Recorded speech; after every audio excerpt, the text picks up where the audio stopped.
नमस्कार दोस्तों, स्टोरी वाला के नए एपिसोड में आपका स्वागत है।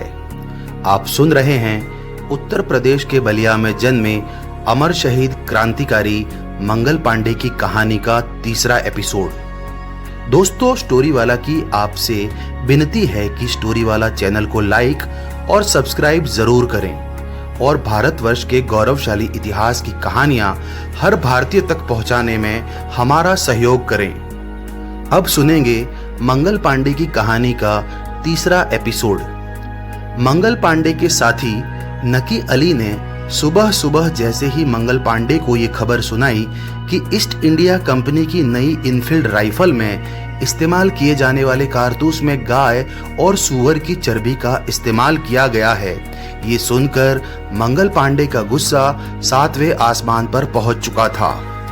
दूसरे ही पल मंगल पांडे ने अपने आप को संभाला और नकी अली से पूछा, अली, तुम्हें कहां से पता चला कि नई राइफल के कारतूस में गाय और सूअर की चर्बी लगी हुई है? नकी अली ने पूरे आत्मविश्वास के साथ मंगल पांडे से कहा, मंगल, खबर पक्की है। अगर यकीन नहीं तो तुम मेरे साथ चलो, मैं अभी दूध का दूध और पानी का पानी किए देता हूं। इतना कहने के बाद नकी अली तेज कदमों से परेड ग्राउंड के बाहर की तरफ चलने लगा। मंगल पांडे भी नकी अली से एक भी सवाल किए बिना उसके पीछे पीछे चलने लगे। मेरठ की छोटी छोटी गलियों से गुजरते हुए नकी अली आखिरकार एक घर के सामने जाकर रुक गया।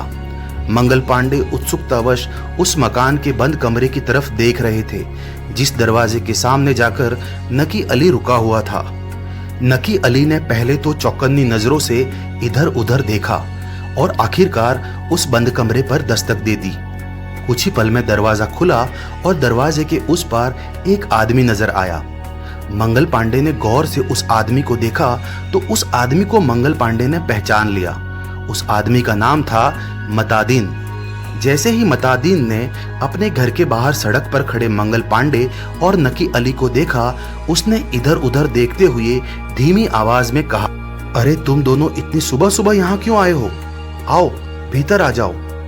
जैसे ही मतादीन ने नकी अली और मंगल पांडे को घर के अंदर आने को कहा, एक भी पल गंवाए बिना नकी अली और मंगल पांडे ने मतादीन के घर के भीतर प्रवेश किया।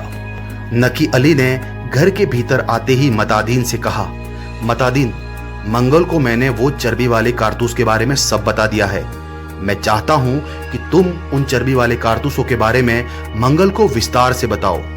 नकी अली की बात सुनने के बाद मतादीन ने अपने घर के कमरे की तरफ देखते हुए आवाज लगाई, अरे ओ लज्जो, जरा बाहर आना, तुमसे कुछ बात करनी है। मतादीन के पुकारने के बाद एक 30-32 साल की महिला कमरे से बाहर आई और घर के आंगन में बैठे मंगल पांडे और नकी अली को देखकर उसने अपना पल्लू ठीक किया और आंगन में आकर मतादीन की तरफ देखकर बोली, जी कहिए, क्यों बुलाया मुझे? दरअसल ये महिला मतादीन की पत्नी लज्जो थी। मतादीन की पत्नी लज्जो एक अंग्रेज अफसर के घर पर काम करती थी। आखिरकार मतादीन ने अपनी पत्नी से मंगल पांडे का परिचय करवाते हुए कहा, लज्जो, इनसे मिलो, ये हैं मंगल पांडे, और नकी अली को तो तुम जानती ही हो, पांडे जी भी कंपनी में सिपाही हैं। लज्जो, तुमने जो कुछ भी उन चर्बी वाले कारतूसों के बारे में देखा सुना, पांडे जी को बताओ।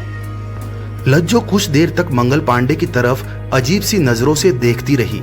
जब मतादीन ने अपनी पत्नी को फिर से समझाया कि वो जो कुछ भी वो चर्बी वाले कारतूस के बारे में जानती है, वो निसंकोच मंगल पांडे को बता दे। अपने पति के आग्रह पर लज्जो ने अपना गला साफ करते हुए कहा, दरअसल हम जॉनसन नाम के एक फिरंगी अफसर के घर पर काम करते हैं। परसों जब हम हमेशा की तरह काम कर रहे थे कि तभी 8-10 गोरे अफसर जॉनसन साहब के घर पर आ धमके। उन अफसरों के साथ एक हिंदुस्तानी आदमी भी था। हमें लगा कि कुछ गड़बड़ है तो हमने चुपके से उनकी बात सुनी। लज्जो की बात सुनकर मंगल पांडे ने उसे बीच में रोकते हुए कहा, माफ करना लज्जो जी, आपको बीच में टोक रहा हूं, लेकिन क्या आप उस हिंदुस्तानी आदमी को जानती हैं जो उन अफसरों के साथ आया था? मंगल पांडे के सवाल पर लज्जो ने ना में अपना सर हिलाते हुए कहा, जी नहीं, हमने पहले कभी उस आदमी को जॉनसन साहब के घर पर नहीं देखा था। कुछ देर की खामोशी के बाद मंगल पांडे के कहने पर लज्जो ने अपनी बात आगे बढ़ाते हुए कहा, हमने दरवाजे की आड़ से छुप कर देखा कि वो लोग एक बक्से में ढेर सारी बंदूक की गोलियां भरकर लाए थे और वो लोग आपस में ये बात कर रहे थे कि उन गोलियों पर गाय और सुअर की चर्बी लगी हुई है। लज्जो की बात से मंगल पांडे के लिए एक बात शीशे की तरह साफ हो चुकी थी कि सचमुच कारतूस पर सुअर और गाय की ही चर्बी लगाई गई थी। पूरी सच्चाई जान लेने के बाद मंगल पांडे और नकी अली अपने बैरक में लौट आए थे। मंगल पांडे इस बात को समझने की कोशिश कर रहे थे कि आखिर फिरंगियों की इस हरकत के पीछे की वजह क्या हो सकती है। मंगल पांडे ने इसी परेशानी के साथ अपना पूरा दिन गुजार दिया। दिन के साथ साथ मंगल पांडे की रात भी बड़ी ही मुश्किल से गुजरी थी। आखिरकार दूसरे दिन कंपनी के सभी सिपाहियों को परेड ग्राउंड में अपने अपने हथियारों के साथ बुलाया गया। सभी सिपाहियों के आ जाने के बाद फिरंगी अफसर ने सभी सिपाहियों की तरफ देखकर कहा, जवानों, जिस चीज का आप सबके साथ साथ हमें भी बड़ी ही बेसब्री से इंतजार था, आखिरकार वो चीज हम तक पहुंच गई है। इतना कहने के बाद फिरंगी अफसर ने दो सिपाहियों को इशारा किया। इशारा मिलते ही दोनों सिपाही मिलकर एक बड़ा सा बक्सा उठाकर ले आए और उस बक्से को सैनिकों के सामने रख दिया। फिरंगी अफसर ने उस बक्से को खोला तो उसमें चमचमाते हुए नए कारतूस नजर आ रहे थे।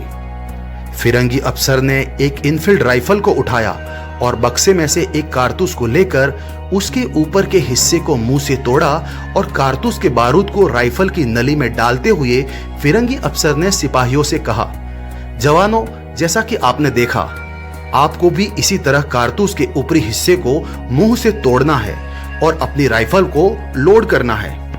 इतना कहने के बाद उस फिरंगी अफसर ने राइफल को कंधे पर टिकाकर एक हवाई फायर कर दिया। दूसरी तरफ गाय और सुअर की चर्बी लगे कारतूस को मुंह से तोड़ने की बात सुनकर मंगल पांडे का गुस्सा अब 7वें आसमान पर पहुंच चुका था। दोस्तों, कहानी में अब आगे क्या होगा? क्या मंगल पांडे और बाकी कंपनी के सिपाही गाय और सुअर की चर्बी लगे कारतूसों को मुंह से लगाएंगे? अगर कंपनी के भारतीय सैनिक कारतूसों को हाथ लगाने से इनकार कर देते हैं तो फिरंगी अफसर क्या करेंगे? मंगल पांडे जैसे धार्मिक ब्राह्मण के लिए ऐसा करना एक चुनौती से भी बढ़कर था। ऐसे में मंगल पांडे का अगला कदम क्या होगा, ये जानने के लिए आप बने रहें मेरे यानी स्टोरी वाला के साथ और इंतजार करें वीर शहीद मंगल पांडे की कहानी के अगले एपिसोड का। जय हिंद।